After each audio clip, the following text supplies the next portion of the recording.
Welcome to the JBK Show. On this week's episode, we have a one-of-a-kind guest. He's the best in his industry. He's actually a coach of mine, but he's coached some of the best in the NRL. Roger Fabri, mate, appreciate your time. Thank you for coming in. Thanks for coming on, Roger. Thanks for having me. Well, before we start, what nationality are you guys? Lebanese. Both parents Italian, Lebanese. so. It's three. It's usually three. I was waiting for the third.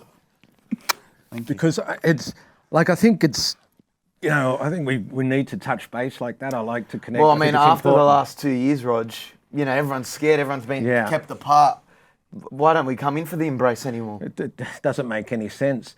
Are you both circumcised or? No, I'm not circumcised. Listen, I mean that's got to be one of the best art forms for us. I don't know how you guys take it, but. What nationality are you? I'm Italian. You're Italian. Yeah, I'm okay. Italian. Yeah, Part of the Mediterranean. Yeah. Well, we both in common. Italians. We can call each other wogs. Yeah. We've got the big schnozzers. Yeah. But let's talk more about stuff that people just overlook. Having the opportunity to still have your foreskin. When you get a hose, right? What's that part called that you put on top of the hose and that can adjust? It's like the connector? Yeah, whatever. So I don't know if you've been able to do, but I now with my foreskin, I can create beautiful patterns. You know how you squeeze the connector and you can get different you get different sprinkles. You get different sprinkles. It's like options. My God, it's underestimated how good I can do things. Are you talking about just for pissing or are you talking about for other things? Oh, I tried to do it because I've only found out that I can, how should I say it in a nice way, ejaculate. Okay, yeah, just recently found out. Yeah. You're in your 50s, Rog. I know, but it's been very difficult for me because I was always I needed all the energy I can get. Okay, you're a semen retention guy. But then I ended up going to casualty and I had inflated testicles. Mm-hmm. And he asked me when was the first or last time. And I told him, and then so I go to Hyde Park a lot now. Okay, yeah. I've seen the Instagram stories. Yeah. Yeah, you are. Look, Rog, you're a character on and off the field. When I say on the field, you're one of the best sprint coaches in Australia and world renowned. Yeah. Let's go a bit through your background. How did you get into the sprint training game? It's always been my go-to because I've tried so many sports. I'm sure you guys are in great nick as well. And thank you. And I suffer with mental health badly. Mm-hmm. So I needed a sport which I didn't know, I just stumbled across. And I was always a decent athlete, even at school. I ended up going to a private school on a sporting scholarship. Where did you grow up? I grew up at Randwick. Then my parents did really well financially, and then we moved to Vaucluse. Ah, nice. And then they lost all their money, and then I ended up back at Maroubra. So it's just been a topsy-turvy roller coaster. Were you an athlete when you were in school? Yeah, I was decent. So I got a sporting scholarship to go to a private school. What sports? Track and field, basketball? Athletics. Okay. But I went to Sydney Grammar. I don't know if you know that school very well. Yeah, we used to play them in rugby. Oh, they're spastics. Yeah. Like, I mean, really, it wouldn't be hard to be the best sportsman at that school, and I was. But I was the dumbest guy. It's a very intimidating school. The brains that they've got is ridiculous. But then you go out and they can't even catch a ball. So they're educating future prime ministers, but they're all They are. And they're probably spastics. one of the people who've been responsible for causing my life grief. But it doesn't really matter. What goes around comes around. So I was handy always at track and field, and when I finished school, I didn't ever think that this was going to be a pathway for my career. Not at all. In actual fact, I wasn't really good at many things. I didn't know what I was going to do. I thought I was just going to overtake the family business and just keep going forward from them. But my parents, unfortunately, got into financial problems, and I had to quickly try and find something that I was good at. And one thing I was good at was selling myself, so I became a salesman. Yeah. But when I started to do track or running at a very high intensity after school, I found the endorphins that I was getting from the high intensity training was really addictive, and it was helping my mental health significantly. So I pursued that. And, if you do anything consistently, whether it's the right thing or the wrong thing or the bad thing or a good thing, you're going to get good at it. 100%. So if you keep doing things, and I started to get really good at it. And I was fascinated by how can you actually be the best version of yourself. So back then when I was, there was no internet, or I had to travel backwards and forwards overseas to try and this was just on my annual leave. So you'd only get 4 weeks annual leave. And so I just fuck off and go overseas and try and listen to people who had on authority on speed. I was fascinated by how the mechanics worked And I wasn't educated on it. There's no course you can do for speed specific. Yeah. Probably is now, but certainly not back then, those days. So just as a general category of fitness, where everybody was going to get a fitness, being a PT. Yeah. It only just really started to take off then. No, gyms weren't hardly even around. So I got fascinated by the knowledge and just started to get better and better results, and had my own little squad that I was just doing free of charge, and they would just train along with me, and we'd compete, and that's really how I started. What do you think sets you apart from other sprint coaches that are now about? Because you really, not that you have a monopoly on the industry, but because you have so much publicity around all the athletes that you train, some of the best first grade players, some of the best sprinters in Australia, what sets you apart from other sprint coaches? Well, let's first of all put it in, and I hope this doesn't sound big-headed, but it's just fact. You don't know any other sprint coaches. I couldn't name one. No. Well, there isn't. I mean, there is, but they've got no name. And we all play a game, and I know it sort of, when I say we play a game, we all try and get that fire, everybody wants to be swaggy. And well, you dripped out today, I must say. He's wearing some all-star shorts. Oh, yeah. Got some great kicks on. The Bronson. I know he's a drippy guy. I try to match him. You have, we could maybe have one shoe each at the end of it. I'll give you one of mine. Yeah, I'm down for that. I might frame but one. But me to be flossy is important because I was born with the ugly stick. I got bashed from fucking pillar to post when I came out of my mum. Okay. Do you think that was a looks thing, or was that? Oh, it was just unfortunate. I used to go to the Easter show, and they used to just put me in the haunted house. I didn't have to wear a costume. People shit themselves. They were fucking terrified. Yeah, no. So I've come a long way since then. No, you're looking good. You know what I must say? The teeth look fantastic, thank Roger. you. That was another thing look at this. Yeah. New? They're new? They're brand new. Yeah. And when I get a little bit more money, if I could help with pickle or something, I can get maybe these bottom ones. The bottom ones. I could see you rocking a grill down the line too. I mean, but let's go back to, there isn't any other speed coach that can touch me. Again, let's talk about on social media, how many people are in the fitness industry, but none of them have got a blue tick. It carries weight, that blue tick. Oh, and credit to yourself. And I also want to give you credit. Thank you, Roger. You know why I want to give you credit? Because you're trying to run your own race as well. And there's so many people who I would hate to be known, and I follow you on social media, and I like the way you're you're very quiet, you just do your thing, and you're very humble in the way you approach yourself, where you let this guy get the fire, but you don't roll heavily on the back of him, right? No. Well, I like that. It's a nice compliment. Thank you. Yeah. So, but you get, I'd hate to be known at the end of the day, getting recognition, right? That's what everybody really wants to do. How can a fit guy come up against me and it's like, well, yeah, you're an S&C or whatever, and you pretend everybody knows you, but then it isn't quantifiable if you want to actually approach how many people know you. Then you'll go into their social media, but there's nothing against their name. You think it's a form of validation? It is a validation. Yeah. So you actually are getting recognised. And so that was a big achievement for me. I was like, it's getting that blue tick. Yeah, getting that blue tick. I ride it, as you can hear now. But it gives me confidence, and being in that game and getting recognition for what I do, I try and, like yourselves, if I'm going to do something, I'm going to do it brilliant. I'm going to try and separate myself. Do you think the aspect of, you've mentioned your swagger, your connections with other sports stars and stuff like that, that other coaches won't be able to reach that level just because... Well, see, that's a good point, because I wasn't as kooky as I am now. Yeah, but to be fair, and I don't want to interrupt, I think you know what you're doing. I think this is a way to market yourself. 100% the way how kooky you are. There's some people, it's kind of like that outrage marketing. I'm here, and people know me for that. Yeah. Is that what you do? Yeah. You're very smart. I like it. I'm just telling you the truth. Yeah. I'll separate myself, but honestly, you guys have been with me, and I've evolved in my coaching every year. I've never, ever stayed behind. I don't want to wrap myself, but honestly, you just ask any of the boys or how I coach, it's two different people. What you see here compared to the way I coach, I'm a different level. Mm-hmm. Like, I'm very due diligent in my approach. Everything has a scientific formula to it. I've had 35 years experience. Regardless of how much knowledge that anybody else may have had, experience will always overcome knowledge, because whatever's been done or has been around, you can only know if it works if you actually try it. So if you've been around so long, you've tried everything. And I keep trying everything that keeps coming up with it, and knowing what works and what doesn't work.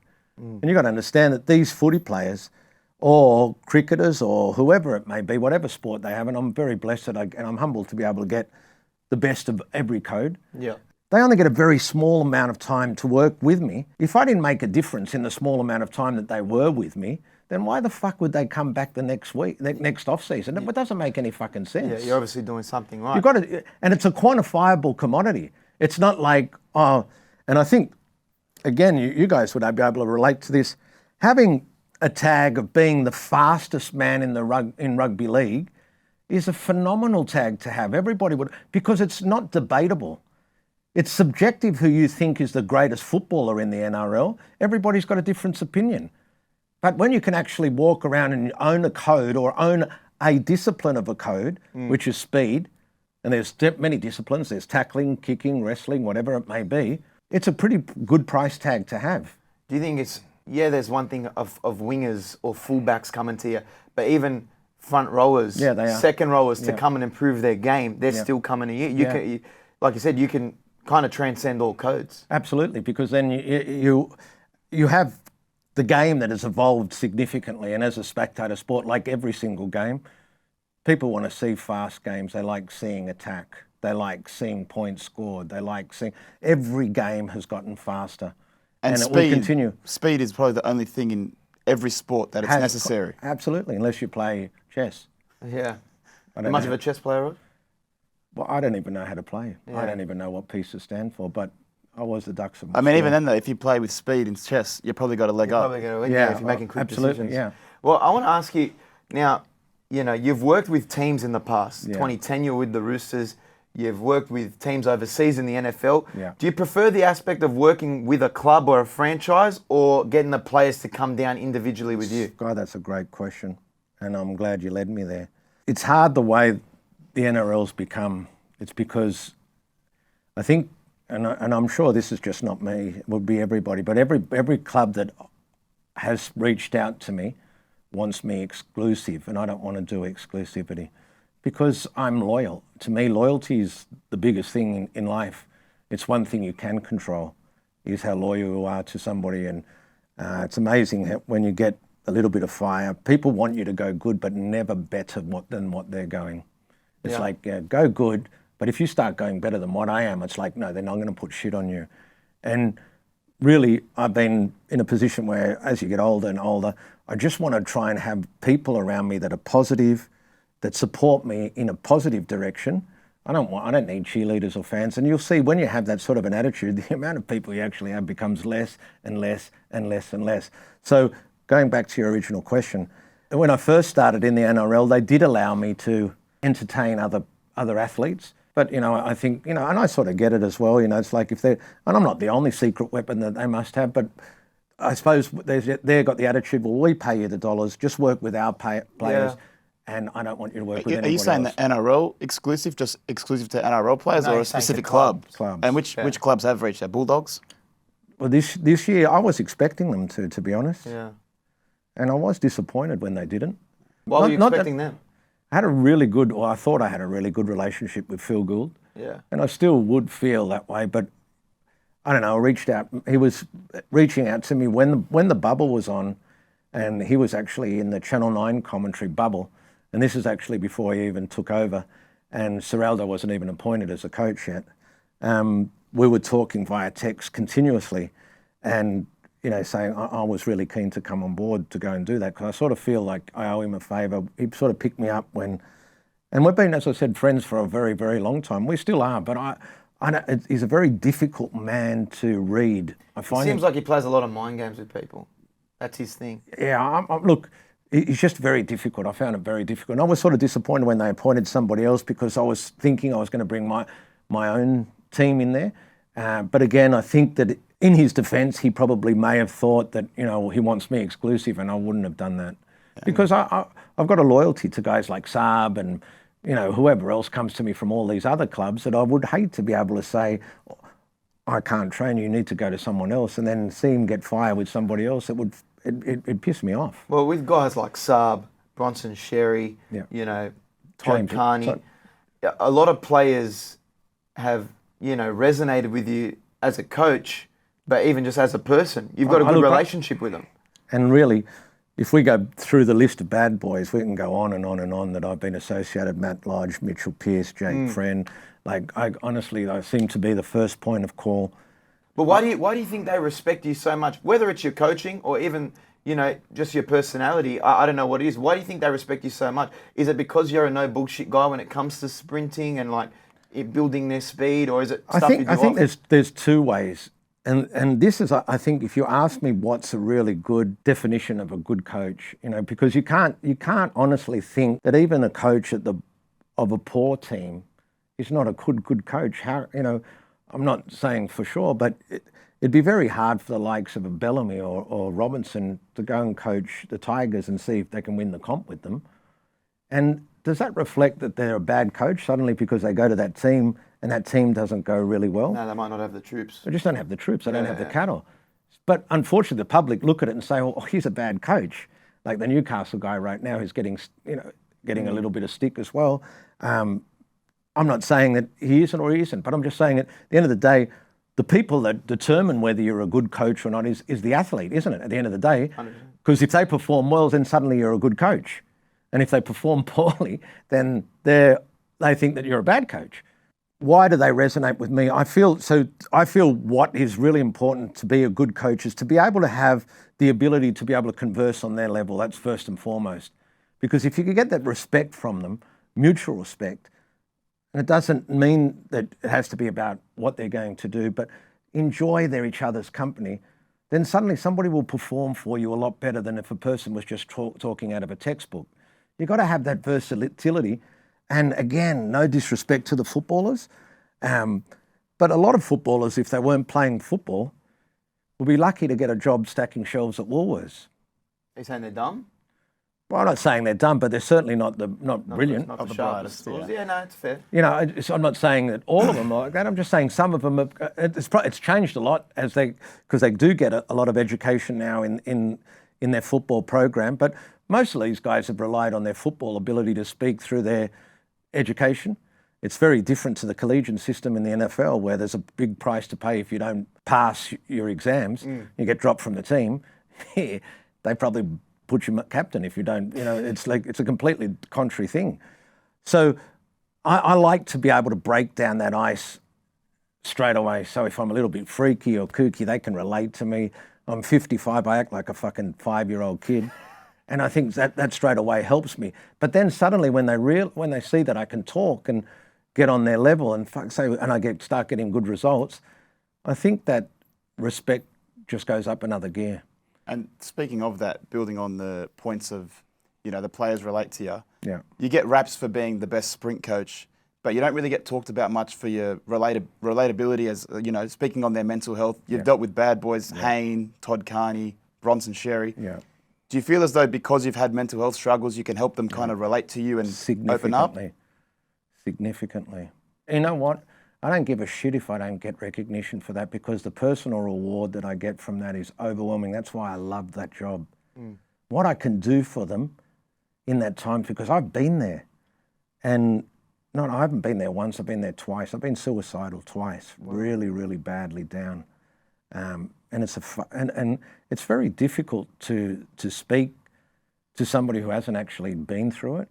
And I sort of get that you guys understand, but you don't really understand it, because you can't magnify it, how bad it actually is. If it wasn't that bad, then why the fuck do people take their lives? Yeah, no. Why do they commit suicide? If it's dealable.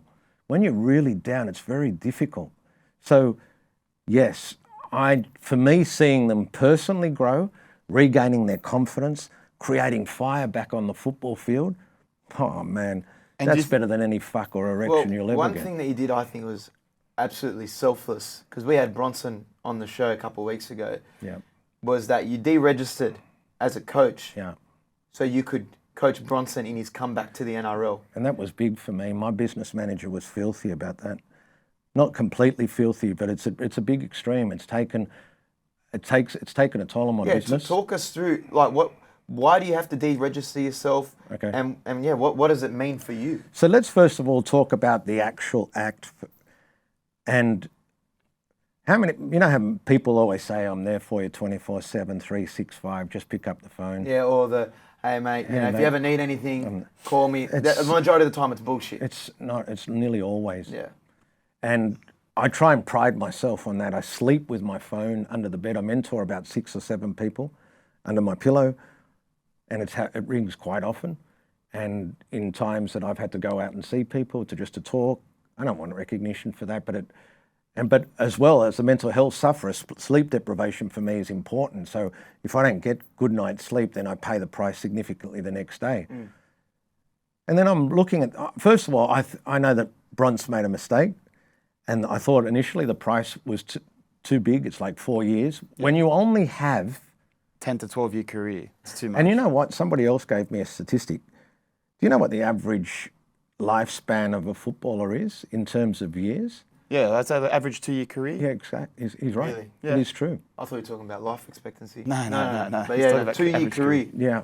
So that's the average. Wow. So if you give somebody a 4-year penalty, and let's say that he's at the highest level, and lucky it happened while he was young, 19. So his earning potential, let's say, take that out of the equation. Yeah. We'll say he was 19 to what? Say 30? Yeah. That's his earning potential. And then what's he going to do after that? Who fucking knows? You take 4 years already away, and there's only 7 years left. And I'm thinking, but I'm 55. I'm like, okay, I've lived some good times. My biggest bucket list, it's actually going to affect me as far as this is concerned, because my biggest bucket list, because what people do have over me, and they come over me on social media saying that I've never trained an Olympian. Like, oh, you've trained all the best. And that's something you want to tick off. Only just to shut the fuck them up, right? Not so much for myself as well, just like, fuck off then. You know the reason why I haven't trained an Olympian. It's the simple fact, there's no money in track and field. I can't be associated with track and field. I've got to feed my family. I'll end up fucking in the line out at Salvation Army. There's no money in track and field. So the good ones that I have had, that have gone to represent, I've let them go. But now I've got 4 like fucking freaks, right? So I don't want to lose that opportunity, because I want to tick it off my bucket list as well. So now by me handing this in, the Junior Commonwealth Games are in fucking Trinidad Tobago this year. Fucking Bronson doesn't finish his suspension by that time. I have to sit in the grandstand. But I'm cool as a coach. They won't let me on the field because I haven't got an accreditation. So but I'm cool with that. That's the loyalty you show. I want to be able to say, I am actually here, and I will fucking support you the 100%, because I know what you're going to do, and even if you don't do any good, I just want to be able to say, you know what, I am really that person that I profess to be. I don't talk about I'm going to be there. Here, you need me, I'm going to hand it in. Oh, you were there when you gave me fire at the start. When he was good, I rode on that. So what now? But I'm just going to say, see you later, do your best. It's affected my business, but I know spiritually, and I'm very big on karma. Karma comes back to me. I know it will come back to me tenfold. Well, they don't make them like you, Roger. Yeah, I want to say, you know, you talked about there's been no money in track and field. Yeah. Right. Do you think that's a result of you being in Australia? Because even with us, with how we make content, we look at overseas and think, geez, there'd be so much more opportunity overseas for what we do. Yeah. I remember, you know, you talked about 2XU wanting to make a Roger Fabri training facility. Yeah. You know, all around speed, tailored around speed. Yeah. But there's just probably not enough demand or athletes in Australia. There isn't. Do you think, you know, you could pursue track and field or Olympians if you were overseas? But then you've got to look at the flip side there as well. Would you get as much fire over there? How many people are like you and like me there? You own it here. Yeah, but sometimes you've got to back yourself. You've got to back yourself, but the playing field is not as equal as it is here. Mm-hmm. I got 3 roles as speed coach for 3 big NFL clubs. It's a big effort to compete. Jets. Yeah, Dallas. Cowboys. Yeah, wow. Who was the third one? Chargers. Yeah. LA or San Diego? San Diego. Okay. That's what my first point of call there. And then that was just out of pure persistence. I drove the fucking coach berserk. I turned up every off season. And I said, just give me a chance. You don't even know. I started fucking filling up water bottles. So I go all the way there. 6 weeks, I go backwards financially. Just fill water bottles. and then I got a chance. How do you compare the athletes overseas in America? Incredible, to here? but it's different. It's very difficult for them because the athletes there have got an opportunity to be great at something. I mean, outstanding at something, because they usually just have one role. Like the offense, the running players, they run. Very simple stuff to do. But they can be great then.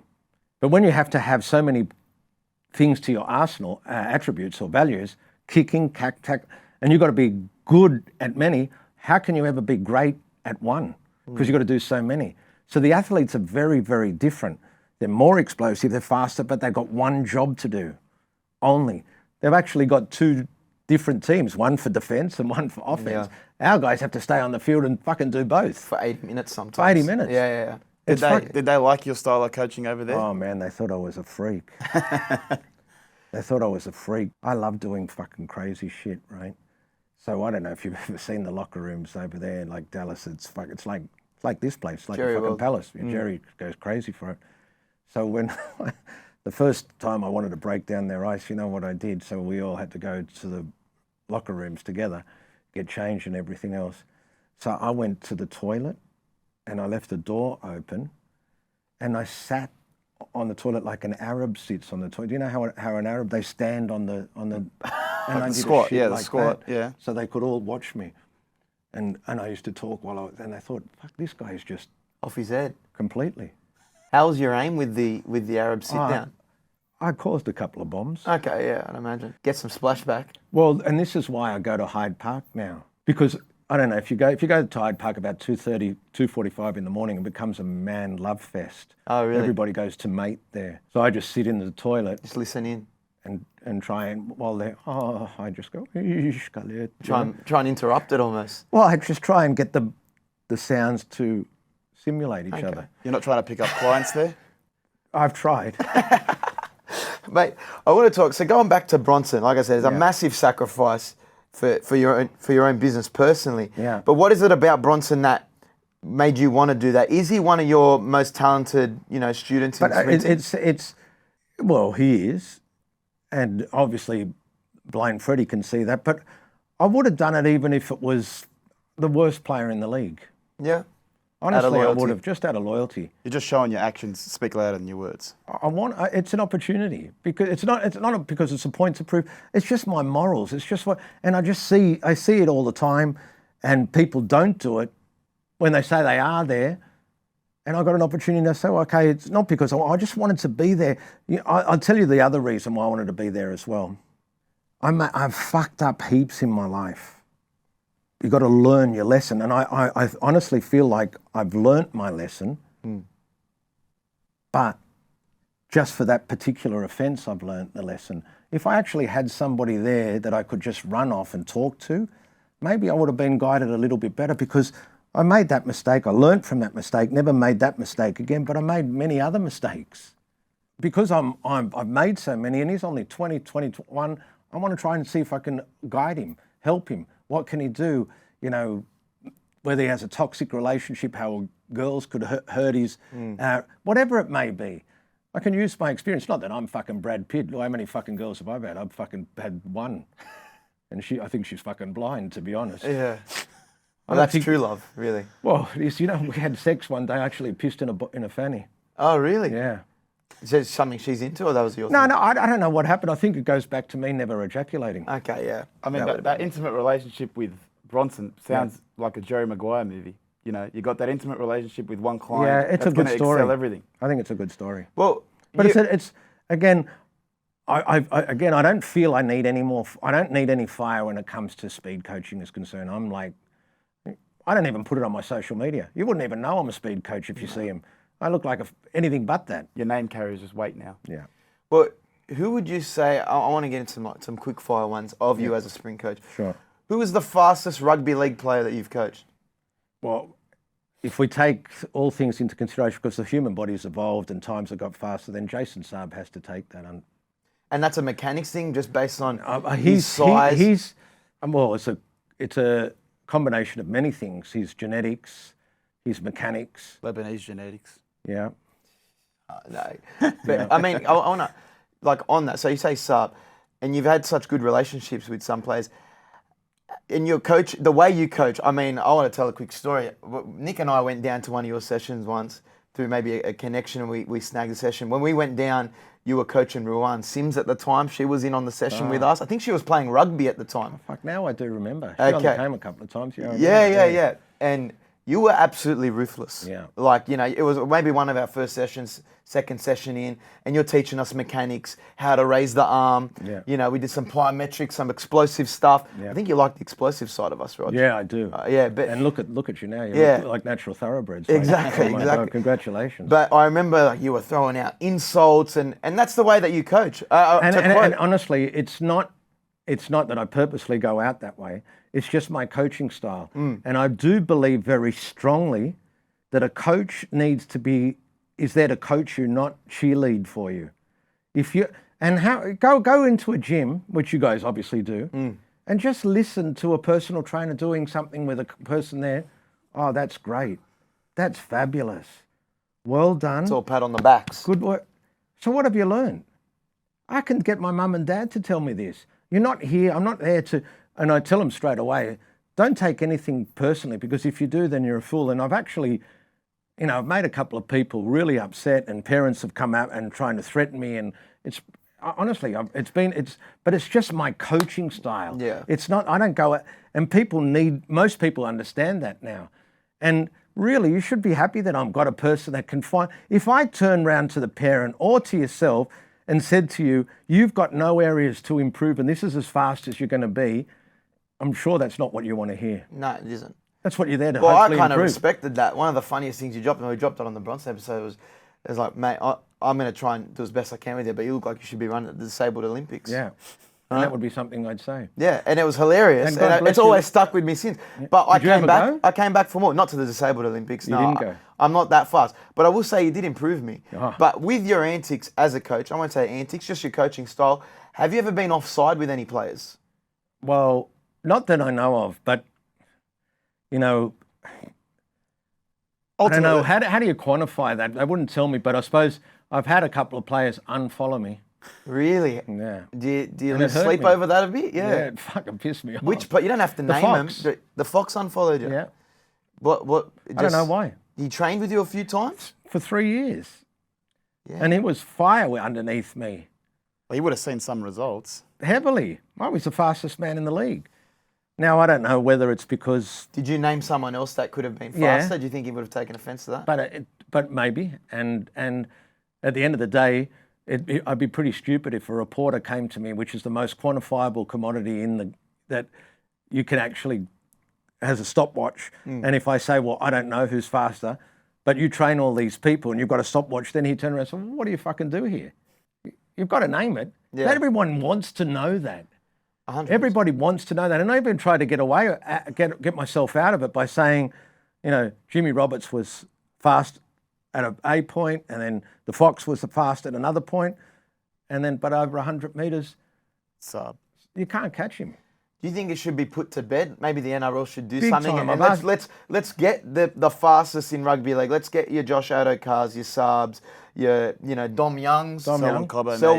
Let's put them all in a race. Give the people what they want to see. I put a proposal towards so there used to be the Auckland Nines, and it was a pre-season competition. Fun comp. Yeah, great opportunity. All the players already there anyway. They used to enforce quality players to play it. I'm pretty sure. I can't remember exactly how many, but you couldn't just name a bogus team. You had to have some decent quality players. And the guy that was running it was a guy out of New Zealand. And this is not the first time I put a contract or put an approach towards the NRL to do this, because the public want it. They don't want to see a player that they don't recognise run under their flag. Like a 20-year-old, no disrespect to those boys, but... Or someone from New South Wales Cup or something they like don't want to see that. He might still be the fastest at the club, but they want to see... So I put a proposal that, let's do it there. The player must have played at least a minimum of 3 NRL clubs, 3 NRL games, so people can identify with them. And put a purse up. We can get Picklebet. I had a betting agency there. It was called, I can't remember, they're not even in function anymore, but they were happy to sponsor it. Actually, it was Colin Tidy's one. I can't remember, whatever it was. And I got a significant prize money, and let's do it. and they knocked it on the head again. I don't know why. They keep saying injury, injury, injury. But fuck, they get injured all the time. And even if it was pre-season and they did tear a hamstring, which is a chance, of course, they do it. Yeah. There's a chance, you're a chance of getting knocked over by a car when you right across the road. Maybe it's the players' arrogance. They don't want to have that. That's, honestly, you can't dispute that. Yeah. Because it's a big fucking title to have. The fastest player in the comp. And then if you finally actually find out who it is. I remember back in the day, I think they had like a Hayne Inglis. Yeah, it was a Gatorade 2007. Bolt. Yeah. But, poor GI, he turned himself up in 1250 shape. He wasn't even in any shape to run. Jared, I was training Hayne at that time. He was the fastest NRL player then, but I think a rugby union player beat him. But it didn't have any legs. It didn't continue on. Yeah. Why don't we Valandis is probably going to watch this. Why don't we get it done? And if we don't, let's do it outside of the NRL. Like, we could do it ourselves. Yeah, we could do it ourselves. It could be unbelievable for socials content. And you know what? I even put, I don't know if you saw on my social media, I put 7K up of my own money last time. I said, I've got a guy, and I'm not even going to disclose who this guy is, and he did play 3 NRL games in the last 18 months, and nobody really and I said, come down. I haven't got all that much money, even though I've got... You got the big Richard Mille. Yeah. It's a good flex. That's a house on a wrist. It is, isn't it? Yeah. You're not renting that? Well, there is a couple of people I evicted them. Okay, yeah, there you go. Yeah, they got evicted last week. They disturbed the peace. I said, you guys bring 4,000, back yourself, and if you win, you can walk around. It's 10 seconds worth of work. Winner takes all? Winner takes all. Race you know how many people hit me up? 3. None. This. 0. Well, cuts or here. Yeah, jeez. Not one person. And I'm sure people would love to take my 7K, wouldn't they? Yeah, maybe you're right, Nick. It's just players are too, don't want to give that illusion away. Could drop the dollars on their contract. You never know. But and I do honestly agree. I do believe you've got to say there is some players that are playing first grade. If they didn't have speed, they wouldn't be in the team because their other skills are just not up to par. Hey, that's subjective.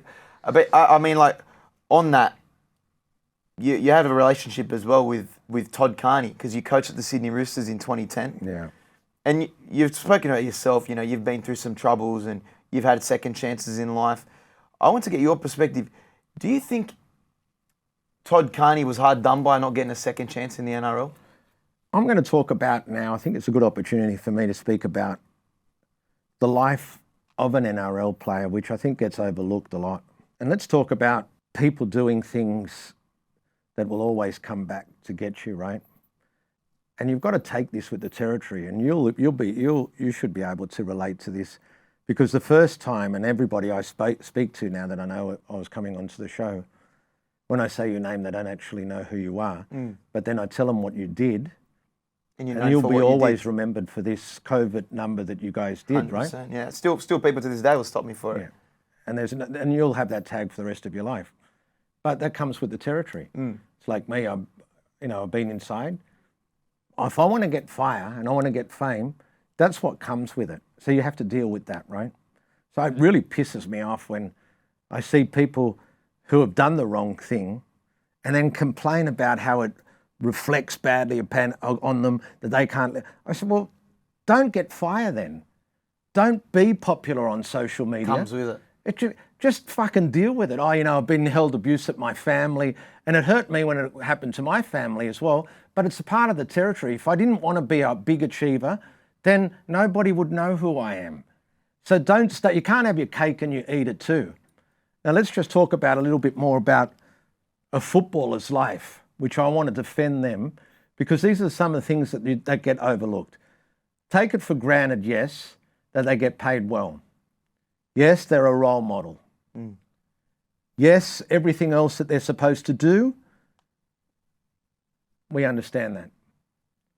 But let me just talk on their behalf for 1 second. I've seen it firsthand, riding the tailcoat of Todd when he was fire in 2010, getting a daily NRL, yeah. And it's happened to me many times. I've seen it, but I've actually got to, because Todd basically lived with my family because he moved down from Goulburn, didn't have any family. He's very, very close to me and still is to this day. And still, I think that he also probably gets remembered for being a bubbler as opposed to being the great footballer that he was. He's known for that image. It is. You know, most people would say, "Oh, Todd Carney's," you know, they say, "Oh no, you know the guy that was a bubbler? Oh yeah, that guy." Anyhow, let's just talk about. They get that window period. We already spoke about that window period. It's only very small as it is, but they're basically all these guys. While they're getting the money, they are sacrificing the best years of their life. Between the 20 and 30 is supposed to be your prime time. They sacrifice not being able to go to Europe or Vegas in summer all the time for the next, and everyone wants to go. That's part of being culture. Tick it off the experience. That's the experience. Yeah. And then when you are finished your football career, then if you want to go there, you're too old. People, you go to these day clubs and that, you're 31, 32, 19-year-old chicks and guys are not going to look at you or want to hang out with you because you're in the older category. So you've sacrificed all that. Every time now that you do something wrong, they're under scrutiny. They're under scrutiny. Look at Latrell and White and last week. Exactly. You know, they want to have a little bit of fun. I want to go to a nightclub. If I want to kiss you and have fun or do a somersault on the floor, I can't do that. Yeah. Everything I've got to do, should I do it or not? Betting has come into the football game. You do something wrong and it's cost some guy a multi. You get hurled abuse by social media. These are all these things that just completely get overlooked for these guys. And at the end of the day, it's a pretty lonely life. The reason being is because if your friends want to go out and you're in season, and they want to go out on the weekend, you sacrifice going to parties, and you're probably having to be the first person to leave all the time. You can't drink alcohol. Yeah. You know, that's a big price to pay. It's not like you can have these years back. It's like, okay, I finished my career. And unfortunately, with this period that you have, there's a lot of downtime. And because there's a lot of downtime, there's nobody to hang with in the middle of the day when these guys are off. Most of their friends are either at work or doing... So that ends up leading them to a more destructive habit. They either end up gambling or they end up doing something just to fill in that period of time. And they don't get credit for the amount of discipline they have to show for what they do. Yes, I know they get freaking paid, and yes, but they're fucking still kids. They're still people. And like you said, people. It comes with the territory, but you still got to give them that leniency of they're in their 20s, they're sacrificing good years of their life. Yes. Give them a break sometimes. Give them a break. Are you saying it's the fault of maybe Australian media that are putting these people under scrutiny so much? I don't know what is the fault. It's just the price to pay that I find it's just so highly critical. You know, I would love and I only get a little bit of fire. You probably get 10 times more. Sometimes I'm not in the mood for fucking people coming up to me and wanting to take a photo and talk shit about the way I dress. And, you know, you walk the street with Todd and it's like, oh, how's the bubbler going constantly, all the time. It's a fucking big price all the time to pay. You can't just live a normal life. Yeah. I understand that this is what it is, but I don't know if there's a happy medium. I just want to defend on their behalf that sometimes they miss the most important part of life of just being a kid or just being 25 and doing great things that 25-year-olds will do. Yeah, in those years, you're going to make mistakes. You Absolutely. know what I mean? But you pay the ultimate price now. And that's why Todd paid the ultimate price significantly, wasn't allowed back into the NRL. That's ridiculous that he's not allowed back in the NRL when there's guys that have done 10 times worse than what he's done. And it's heartbreaking. Have you spoken to Todd about that? Was he ever he left... of course I was with him, but we haven't spoken about it specifically, but I've seen firsthand it's left a sour taste in his mouth because I think he was a good enough player to finish on his own terms, not on those terms. Well, he did really well in England when he was over there. So he did well, but he could have been all time, and he was a Dally M medalist. Yeah, nothing to be shy about. That's fucking outstanding. Yeah. And there's all these guys are great athletes, and they should have nothing. You know, as you'll see, a lot of these people will get remembered for the less stuff than what they should get remembered for. You know, now you bring people up, and you know Jack White and Latrell Mitchell, they're probably going to be unbelievable, or you know, maybe even an immortal Latrell, and he'll get remembered for this stupid fight. It's just, and where they're just mucking around. It really annoys me. It really does. I do feel slowly though, as I think more people are getting offside with the media, when stuff like Latrell and Jack White comes out, people are on the side of the players and be like, you know what, media, you're a bit wrong here. Let the players have a bit of fun. Let them breathe a bit. Well, you'd hope so, but at the end of the day, I still want people to understand. Judge them. Yes, they're going to be their role models. Yes, but at the same time, they are sacrificing more than you actually think about. More than just being themselves, having an own life of being able to travel a little bit, experience something. Yes, they may get a chance later on, but really, you think it means nothing that's too late. Fuck, there's nothing better than going into a beach party and being young and enjoying going crazy and being able to have some fun. When are they going to do it? When they're 35? Yeah. That's a big price to pay. It was one of my highlights in my life that I was able to do stuff like that. On the players that you've worked with, when do you see you get most exposure to players? Is it during the off season? Is it during the season sometimes? When are you getting approached by most players? So that's another good question. A really good question, to be honest. And again, let's talk about, you know what, and this is ironic about the media, you know. If I trained Cameron Smith, not one reporter would come because he dots every guy, he crosses every T. He's a nice guy. He's a nice guy. Yeah. I go and train Matt Lodge. I have the fucking whole place there. They live for the controversy. It's almost like they need it. Well, that is, they do need it. Slave to clicks. Yeah, they do. Yeah. So I get exposure mainly in the off season because I'm allowed to show them because that's when they can too. But you'd be surprised how many players I'm still training in season, but the clubs don't know. It's not that I go against the club, but these guys work hard on their speed in the off season and they don't want to lose what they built. They go back to the club, they never do speed again. Instead of all the speed development they get, they lose it. And so they come back to see me and I don't need to put them on social media. Has there ever been a conflict with what you're coaching a player to do and what they're getting taught at the club? Many times. And you know what I tell them to do? What the guys at the club tell them to do. Really? While they're there. Oh, because that's all they need is to... And that's another thing. When I was working with the club, I wasn't mature enough and to up myself to be able to deal with the politics that go with that. It's like in any industry, everybody wants to be the best at what they do. And if I said something that they didn't agree with, the coaches, I'd find that if anything, say I did something to a player that he wasn't totally comfortable with, an area of high performance, but I got a good result. But then 6 weeks down the track, he'll tear a hamstring, he'll blame me for it. When I had nothing to do with it, because it's that drill so all that type of part of it, I'd try and tell the player, stay away from it. The guy's been employed to do a role, give them the respect and do what they tell them to do. But when we work together, at the end of the day, it's not a very complicated movement. It's not that they can destroy the mechanics. You have a look at the speed mechanics, it's not very complicated. It's just what you need to do, the basics brilliant.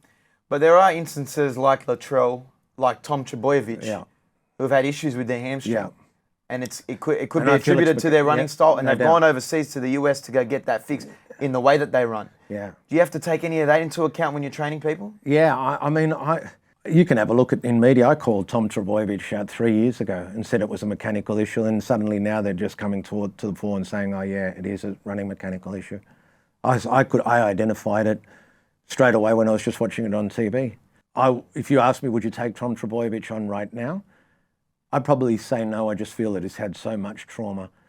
If this guy can try and get him through the season completely hamstring free, then good for him. But he does, his ability he just does a very small movement now and his hamstring goes. Do you think that's going to jeopardise his career going forward?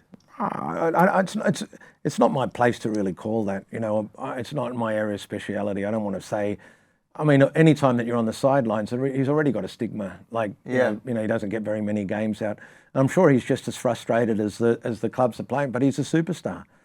And if this guy could also be an immortal if he could stay on the field. But there's players that have gone through trauma, like your James Tedesco's, he changes Ryan running style. Pappenhausen, they go through ACLs. And there's many of them, and they come back from adversity. But he's done this so many times throughout his now. career. How many hamstrings has he torn now, Trbojevic? I think three times. Yeah. If he does change his running mechanics, though, similar to But I just feel Tedesco. the trauma's done now. Yeah. The trauma's done now. I'm not saying that it's irreparable. I just don't feel I have the expertise. I wouldn't put my name towards it. and guarantee that I can come out. I would have taken it on in the initial case because I felt that there was an obvious running mechanic that was causing this. But now I feel that that's been exposed too many times. I wouldn't put my reputation on it. Well, speaking of, you calling that out 3 years ago. Yeah. Are there any players that you've watched, or even any athletes in general across the codes that say, I want to work with them? I want heaps. Nate, give us some of the best players that you've wanted to work with. In this country you're talking about? Yeah, in this country. Okay. Well, he was one in particular because I thought that I could fix him up mechanically because I felt he was Turbo, yep. Yeah. There's a couple of guys in Brisbane that I always wanted to work with Milford. I didn't think I'd ever get the chance, but then he got into trouble, so I worked with him, so I got him. It's like the first point of call. Rugby league scandal, let's get him over to Rog. It's like perfect. I jumped onto him. Do you ever reach out to players as well? I do. I used to a lot, not so much now anymore, but I would still like if I feel that nothing impresses me more than seeing great athletes. I'm passionate about what I do. Yeah. I can fuck around and do whatever I want, but I'm fucking passionate about what I do. And if I can see somebody, I might just say, mate, if you ever want some help, come and hit me up. It's not that I do it often, but usually the ones I do hit up end up coming to me. So you had Turbo, Milford, any others you've identified in Australia? Oh, well, I ended up working with Ponga. I thought Ponga was going to be crazy, and I ended up doing just a session with him. I'd love to do more, but he's in Newcastle. I have to be honest, and I hope this doesn't sound big-headed, but most of the ones that I want, I've got. You've already got. Yeah. There you go. Yeah. And what about overseas? Fuck me dead. So look at this. I went as part of my education, right? Mm-hmm. There was a place called P3. It's a basketball performance gym in Santa Barbara. California? California, yep. And I went there to further my education. When I walked in, Russell Westbrook was there. I'm like, fuck, I love that guy, right? He's so fast on the court. Getting a hard time in LA. Now he is. Now he's gone. Now he's gone. I mean, but I'm talking about when he was in his prime, when he was at OKC with Durant. Putting up triple doubles. Oh, yeah. Guy was just fucking crazy. Anyway, so I wanted to act all professional, and I was overwhelmed by this guy's presence, so I couldn't stop watching what he was doing while the owner of the performance center was showing me around. So Russell was just dribbling and whatever else and just shooting around, and it was a gym, but it was a performance gym as well. It had a basketball section as well. And as he was taking me to the back room, the owner, Westbrook calls out and says, "Oh, I had some type of an Aussie shirt or something, I can't remember exactly what it was, but he related to it. He said, "Oh, this guy, is he an Aussie guy?" And I'm like, "Oh, this is my opportunity." "Yeah, I am." I said, "Fuck, I'm a massive fan." He said, "Well, what are you doing here?" I said, "Well, I'm a speed coach." "All right, then you finish what you got to do, come back here and show me a little bit of stuff." You think I had a fucking phone? You think there was nothing around? I didn't get a photo, I didn't get anything. So that was a fucking opportunity of a lifetime. So wow, yeah, that was really good. How were his mechanics? With Russell Westbrook. Well, it was hard to assess because it was just court stuff or just working, but his explosiveness was fucking freaky. Next level. And then I went obviously to when I was working with all the NFL teams. Even though I only got exposed to the rookies, I knew who they were, but I had to act very, very professional. So I've just been exposed to guys I've really wanted to. Another guy I've really wanted to work with as well. It always tells me he's going to work with me. And if you fucking watch this, I'm actually going to send it to you. I'll make a clip and send it to you. Yeah, Carla Niles. He's rapid. Every time he comes to Australia, he hits me up, let's get to work, but I never got to do anything with him. But he's got a track background and can fucking fly, and he revolutionised, I thought, the sevens game now. There's so many track converts going over to sevens now. Just chuck them on the wing, let them run around everyone. There's so much space.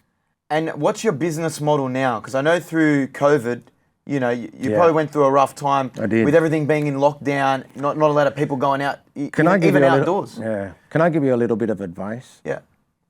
And it's so beautiful that you two are together as family, because I employed friends when I was starting out, and fuck, it just destroys your relationship. Doesn't it? Business with friends doesn't mix. I got 17 coaches, right? And I struggle. I being a WOG, and my father was very particular about me looking after my whole family, because my brother's also been not in trouble, but he's got an addiction. So I basically play for all my family. Isn't that like, what a young kid's dream is? Like, I mean, for us, that's what we want to end up emulating, is to just take care of the family. But I don't have anything because I pay for my family. Yeah. I don't have a house, and I'm a victim of being a stupid kid. I was always into gambling when I was young, and I still have a dabble and try and keep that under control. I come with my flaws as well, but one thing I promised my dad is that I always look after my family. So I took that type of values over to the business formula. So, well, I'll employ my athletes as coaches and try and help them and get a head start in life. So your best performing athletes, they ended up become your coaches. So no accreditation or very limited accreditation, getting put in front of the best athletes in this country, which most guys that study or go to school will never get an opportunity to do, or get involved with a football team, paying them really good money. So say, for example, and this is how stupid I am, that's why I didn't make no money. I don't know how to run a business at all. I'm not business savvy at all. And now I have a business manager who's revolutionized and turned my life around, and maybe by the end, in 20 or 30 more years, I might end up with something. So I'm working hard towards that. That's awesome. I never want to stop work, because even if I stop work, my mental health will just overcome me and I'll be a fucking rat's ass. It gives you purpose. Does, Yeah. and I enjoy it. I don't, honestly, on the downtimes, when we have the breaks on the public holidays or whatever else, I love it, but I don't know what people do retired. What do they, I don't know, they just sit at home and do, there's nothing to fucking do. So I want to always keep active. In actual fact, my father was always a really hard worker, and the day he retired is the day he started to go downhill really rapidly. So going back to them, so say for example, I'd take 4 of my coaches and we get $1,000 for a clinic, we'd run a clinic, I'd give them $250 each, when they should be just getting a wage like $50. And they would do it, they would take it gleefully, or I can't begrudge that. I would, but for me, I'd be like, oh, I can't take that. But I'm not so much worried about that. After a period of time, they get really friendly with you, because they came as friends. Then I'd ring up and say, oh, we need a meeting. They'd go, what's it about? How long is it going to take? I was like, well, fuck, am I the boss or? You've taken care of them. The least they could do is and just a little bit of respect. Yeah. Do you know one or two of them have got their own business now that they do a little bit of? Do you reckon they would ever have offered me an opportunity to go and coach there and say, here's something back in return? Oh, I just appreciate you. So I had to get rid of them. I just and it's not, I don't dislike them. I need to run the business as a business. And I'm still learning how to do. You've changed over the last few years. And I had to learn through COVID how to change it. It taught me a lot. Are you still strictly outdoor? I'm always outdoor. Yeah. I don't do anything indoors. I do. I'm quite fortunate. I've got 17 coaches with me now. And the way the business was run, you'll ring my business manager. My business manager will say, come on a Sunday, Roger will do an assessment on you. Yeah. And then I will give you a pathway from there. Usually they go with a coach that I think will get the best out of them. And if they're really good, then I give them the opportunity to come and work with me. I only do groups, so I try and work not as hard and try and get paid quite well. How does someone graduate from the assessment to being coached by you to then getting into your elite squad? That's a great question, because I look at so many aspects that you can control. You can't control your ability. You're either born fast or not. That's true. So when people go out and say, oh, you can't coach speed, we'll just buy speed, that's not actually true, because everybody can be faster, as I proved with you guys. Yeah. But you'll never be fast. You either are born fast or not. Your top speed's always capped. So this is how speed works.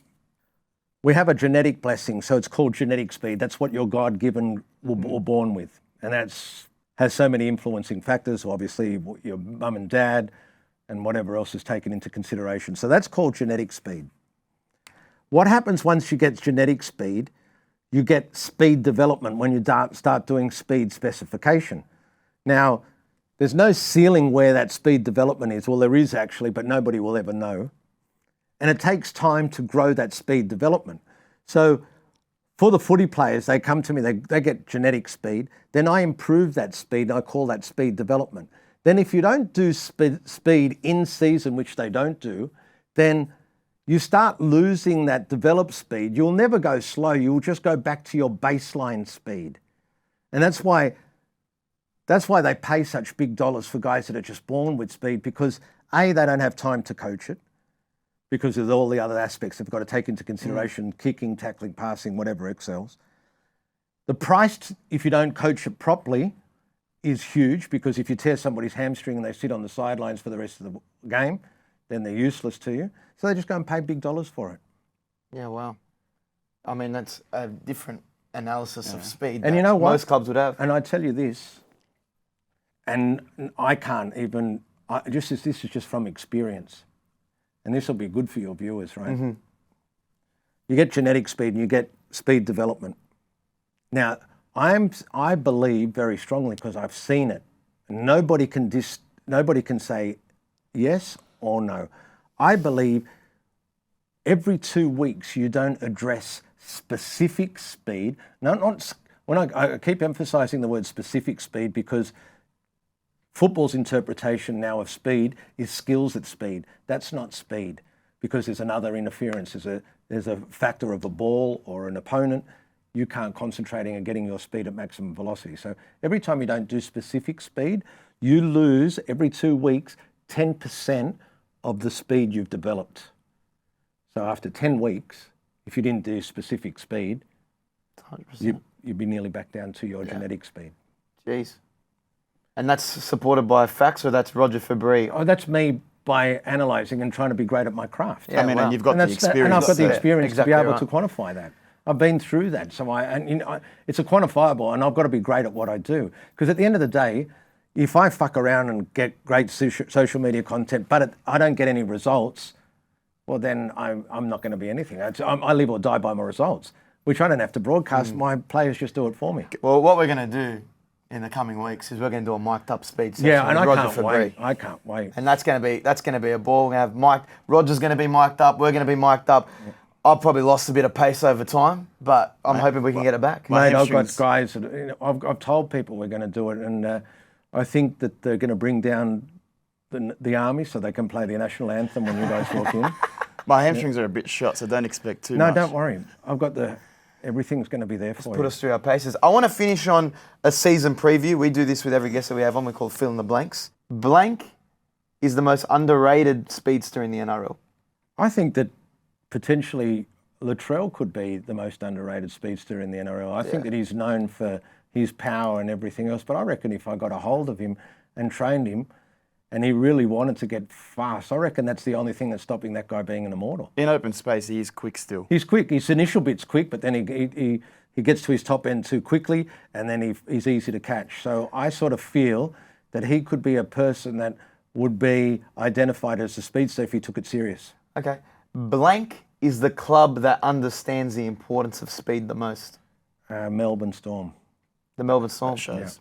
Craig Bellamy. Makes sense. He's ahead of the game. Yeah. What is it about Melbourne Storm? Have they ever reached out to you? No, but I just think that the guy that he keeps getting guys that, no disrespect to any of the players, that certainly don't get as much fire with the previous clubs, but have got a lot of speed and puts them in speed positions. Like Meaney, for example.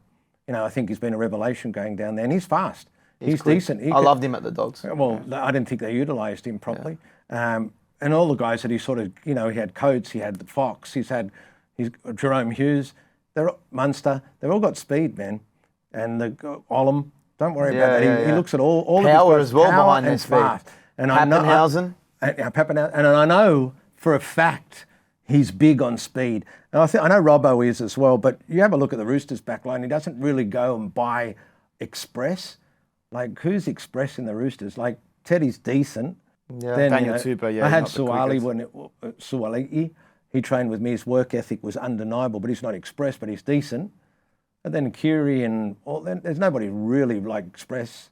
Decent backline, you got to say. I mean, that's not my area of expertise, but I'm just saying, I feel that Storm always look, even if they haven't got the greatest skills, but you've got good speed, I reckon Bellamy would take you on. I like that. Go Melbourne Storm, they get it. Now, blank is your favourite club in the NRL. It used to be the Rabbits. Okay, because you're a Maroubra boy. Yeah, I was brought up in that area, and I don't have a club anymore because I just go for the players that You don't want any bias. No, but it's honest to God truth. I used to start crying if South lost. Now it's like I'm cool with it. I start like with tears. Jeez. Yeah, wow. Yeah. Passionate fan. Going back now, just lastly, to your education in speed, why is it that you had to go to America to learn all these different tricks of the trade instead of staying here in Australia? Great question. I mean, it's not racist, but it's just factual. But you look at a 100-metre final and it's full of dark people that are in there. Jamaicans, Americans, Africans. And it's not because we don't have the coaching expertise here. It's certainly something to do with genetics, but I just wanted to be, I think it's ignorant as well, and when you're young enough, you think that the best athletes must have the best coaches, so I wanted to be around there. And then I looked at the game, I identified very quickly, I think this was one of the most tactical moves that I did make, is that I can't associate it with track and field.